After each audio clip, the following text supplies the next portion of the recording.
चलिए फ्रेंड, हम लोग स्टार्ट करते हैं RS Agarwal matrix page number 171 example number 2।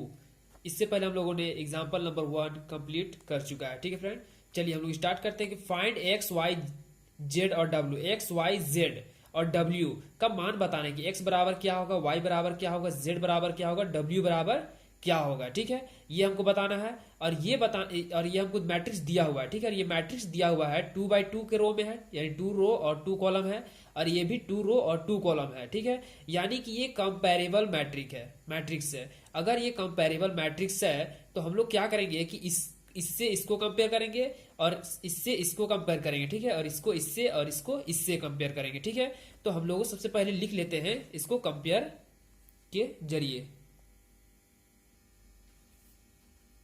तो हम लोग लिख लेते हैं। ठीक है, सबसे पहले लिखेंगे कि x माइनस वाई बराबर क्या होगा, -1। इसको हम लोग मान लेंगे समीकरण 1। ठीक है, फिर मानेंगे 2x माइनस वाई बराबर 0, समीकरण 2।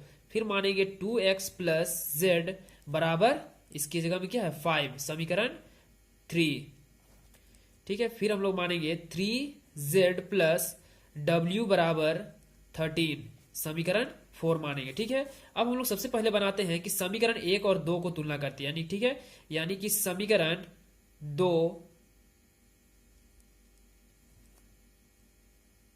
समीकरण 1 और 2 से। ठीक है, समीकरण 1 और 2 से। तो सबसे पहले हम लोग समीकरण 2 को लिखते हैं कि 2x माइनस वाई बराबर 0। ठीक है, और फिर कितना है x माइनस वाई बराबर -1। ठीक है, तो ये सेम है तो प्लस है तो माइनस, और ये माइनस है तो प्लस, और ये प्लस है तो माइनस है तो प्लस। ठीक है, तो ये प्लस माइनस खत्म हो जाएगा। ठीक है, इसको माइनस करेंगे तो x बचेगा और ये 1 बचेगा। ठीक है, तो x बराबर कितना आ गया, 1 आ गया। ठीक है, अब x का मान को समीकरण 1 में रखते हैं तो y का मान निकल जाएगा। ठीक है, तो क्या करेंगे कि x का मान x बराबर 1 समीकरण 1 में रखने पर। ठीक है, समीकरण 1 में रखने पर। ठीक है, हम लोग यहां लिखेंगे इक्वेशन 1 एंड 2। ठीक है, और यहां put x is equal to 1 from equation 1। ठीक है, फ्रॉम इक्वेशन 1। तो हम लोग क्या करेंगे, इक्वेशन 1 में x बराबर 1 रखेंगे तो क्या होगा 1 माइनस वाई बराबर -1। ठीक है, तो y बराबर कितना होगा -1 तो y बराबर कितना हो जाएगा -2। ठीक है, y बराबर कितना -2। अब हम लोग निकालेंगे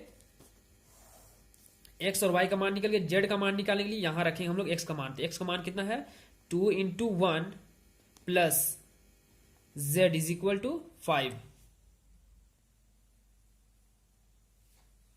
चलिए फ्रेंड, तो यहां हमारा कितना निकल गया z इज इक्वल टू 5 -2, यानी कि z इज इक्वल टू कितना निकल गया 3। ठीक है, अब हम लोग z का मान रखेंगे समीकरण 3 में। तो समीकरण 3 में z का मान रखेंगे कितना हो जाएगा, तो यहां हो जाएगा 3 into 3 plus w is equal to 13। ठीक है, तो w is equal to 13 minus 9, तो w इज इक्वल टू 4। ठीक है, तो इस तरह से हमारा निकल गया x बराबर 1, ठीक है, y बराबर 2, z बराबर 3 और w बराबर 4। इस तरह से हमारा इन सभी का मान निकल गया। ठीक है फ्रेंड, अब हम लोग एग्जाम्पल नंबर 3 को करते हैं। तो एग्जाम्पल नंबर 3 में क्या कहता है कि यहां आप देखिए कि सभी ये क्या है, हमारा नल मैट्रिक्स। क्या है, नल मैट्रिक्स है। ठीक है, नल मैट्रिक्स है, लेकिन जो है इसका कंपेरेबल मैट्रिक्स नहीं है। यानी कि ये 2x3 के मैट्रिक्स में है और ये 3x2 के मैट्रिक्स में है, यानी कि ये इसका ऑर्डर सेम नहीं है। इस वजह से हम लोग इसको लिख सकते हैं कि यहां लिख सकते हैं कि सिंस द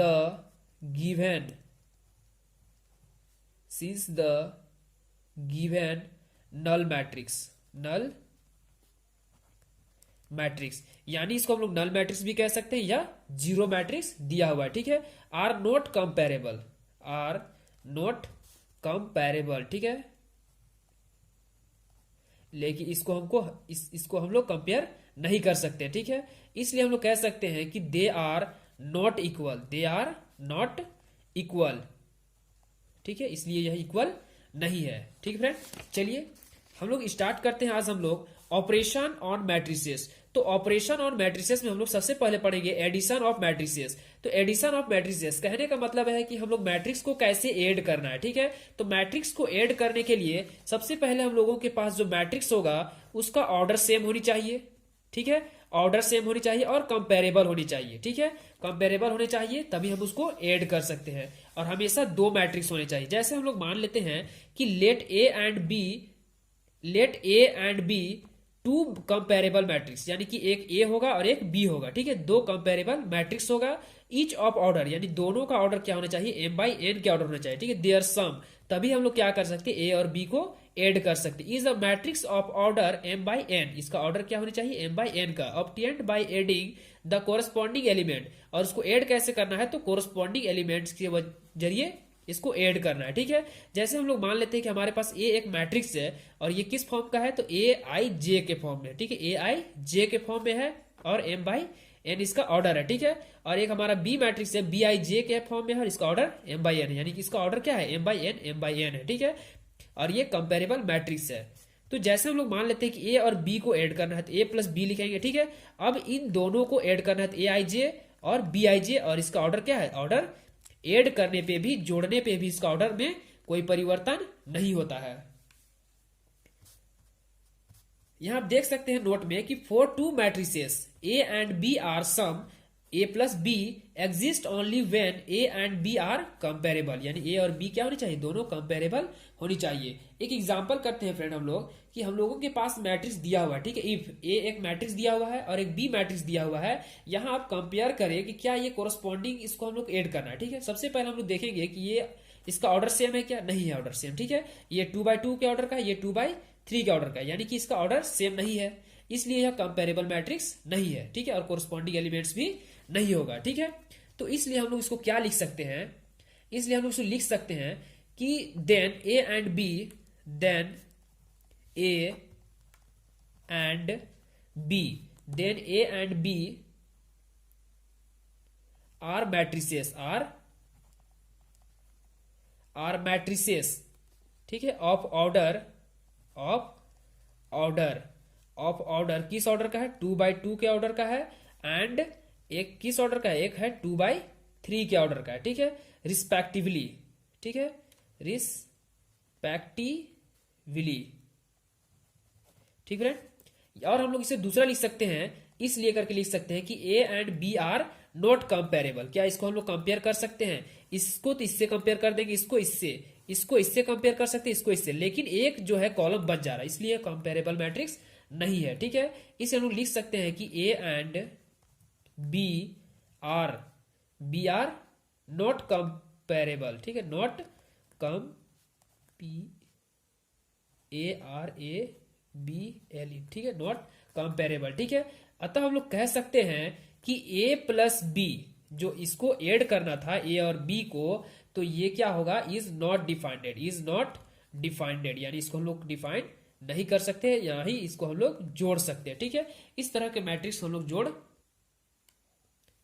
चलिए दूसरा एग्जांपल करते हैं फ्रेंड। सबसे पहले इसका ऑर्डर देखते हैं, तो इसका ऑर्डर क्या है, 2/3 का ऑर्डर का है और ये भी 2/3 का ऑर्डर का है। जब ऑर्डर सेम है और इसका जब ऑर्डर सेम है तो ये कंपेरेबल मैट्रिक्स है, और कोरस्पॉन्डिंग एलिमेंट्स इसको कंपेयर करना है, इसको इससे कंपेयर, इसको इससे, इस तरह से हम लोगों को कंपेयर करना है। ठीक है, यानी कि फर्स्ट रो को फर्स्ट कॉलम के साथ कंपेयर करना है, सेकंड रो सेकंड कॉलम को सेकंड कॉलम के साथ कंपेयर करना है। ठीक है, तो इस तरह से हम लोग कंपेयर करेंगे। जैसे हम लोग लिख सकते हैं, क्या लिख सकते हैं, clearly each one of A and B is a 2/3 matrix, यानी दोनों क्या है कि 2/3 के मैट्रिक्स का है, इसलिए हम लोग कह सकते हैं कि A and B are comparable matrix. यहां जो नोट है उसको हम लोग क्या लिखेंगे कि A and B are comparable matrix, इसलिए हम लोग कह सकते हैं कि A plus B is equal to, A कितना है हमारे पास, तो 5 है। ठीक है, 5 में किसको जोड़ना है, तो 5 + 4 जोड़ना है। ठीक है, इस तरह से 5 और इसको जोड़ना है। ठीक है, इसको इसके साथ कंपेयर करेंगे।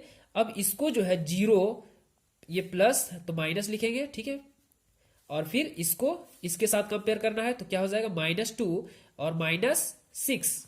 ठीक है, और यहां क्या है 3 और ये -1, इसको इसके साथ, अब इसको जो है 2 और ये 0 प्लस 0 और -7 + 4, ठीक है।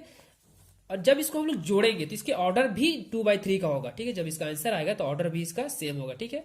तो इस तरह से ए और बी क्या होगा, 9 -3 -8 और यहाँ 2 2 और यहाँ क्या होगा -3, ठीक है फ्रेंड। इस तरह से इसका ऑर्डर भी आप देख सकते हैं कि ये 2/3 के ऑर्डर का ही है, ठीक है। इस तरह से हम लोग को मैट्रिक्स को ऐड करना है, ठीक है, एडिशन करना है। अब हम लोग अगला पढ़ेंगे कि some results on additions of matrix. Matrix को ऐड करने के कितने तरीके हैं, कैसे कैसे हम लोग ऐड करते हैं। आप वीडियो के साथ लगे रहे। Thank you friend.